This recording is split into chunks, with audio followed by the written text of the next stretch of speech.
Olá, aqui é Ricardo Plastino, continuando o desafio 365 vídeos, um por dia, de dicas, sacadas, experiências profissionais e pessoais.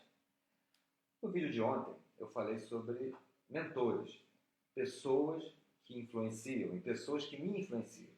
E uma delas foi o Jober Chaves, uma pessoa que eu não conheço pessoalmente, que eu vi uma palestra num vídeo do lançamento, da fórmula do lançamento, e que me impressionou muito, me impactou muito. Lá ele falava da trajetória profissional dele, das dificuldades que ele enfrentou, de como ele conseguiu superar essas dificuldades.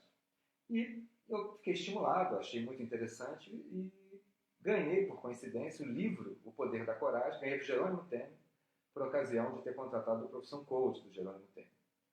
Li o livro, achei muito interessante, serviu especialmente para o momento que eu estava vivendo, de virada profissional, de voltar os meus esforços profissionais para a área do empreendimento, do marketing digital. Então, para mim, foi fundamental essa percepção que ele coloca no livro. Ele também tem os mentores dele, tem as pessoas que ele segue, e nesse livro O Poder da Coragem, ele trata de uma maneira muito peculiar. Ele faz uma metáfora, uma comparação muito interessante entre a trajetória, a nossa vida, e a escravidão do Egito, passando pelo deserto, pelo oásis, de novo no deserto até chegar na Terra Prometida. E como ontem, vale aqui o registro, que não tem nenhuma analogia religiosa, nenhum rigor histórico. Simplesmente é uma analogia geral, uma comparação, que eu achei muito interessante e resolvi trazer para vocês aqui. No vídeo passado, ontem, eu falei para vocês que durante essa semana, a cada dia, a cada vídeo, eu ia tratar de um desses pontos.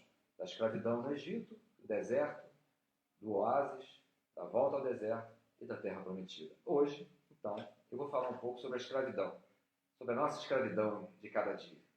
E no início do capítulo sobre a escravidão, o Jober Chaves fala de uma frase que já é muito significativa, que a dor é inevitável, mas o sofrimento é opcional. E os escravos daquela época, como os escravos contemporâneos, sofrem muito, obviamente, e os daquela época têm um sofrimento mais físico, mais na pele, e o escravo contemporâneo um sofrimento mental, um sofrimento que limita a atuação, o crescimento, o desenvolvimento. Os empregados de hoje, a gente escuta muito, às vezes com razão, né? Mas a gente escuta o que limita a vida dos empregados de hoje, a gente escuta muito falar, meu salário é baixo, o meu chefe não me escuta, eu não consigo desenvolver nada, lá em casa eu só sirvo para pagar as contas. Isso faz com que ele fique exausto, esgotado e frustrado. Da mesma maneira, os empresários. Eles não querem saber de nada, eles não se comprometem. O fiscal teve aqui, a crise, os impostos, os preços estão aumentando, a inflação, que faz também com que os empresários fiquem exaustos, esgotados e frustrados. E a consequência dessa postura, desse comportamento é o sofrimento. Uma vida sem propósito, uma vida sem significado, que leva ao sofrimento. Porque a dor é inerente ao processo de evolução e desenvolvimento. Quando a gente quer mudar de patamar, a gente sofre, dói. Porque é muito fácil a gente ficar na nossa área de conforto, mas quando a gente sai dessa área, dói. Então, a dor é inevitável para qualquer processo de desenvolvimento. Mas o sofrimento não. O sofrimento é opcional, a gente pode escolher sofrer. As perdas que a gente sente durante a vida, sejam elas por perder um ente querido, por perder um emprego, né, por um plano não acontecer, são normais, fazem parte da vida. Agora, se martirizar, não. Dizer que só acontece comigo, eu sofro demais, a minha vida é muito ruim, eu nasci para sofrer, o meu destino, isso não é verdade. Isso não pode povoar a cabeça de uma pessoa. E isso, a pior consequência para esse tipo de comportamento é a falta de sonhos.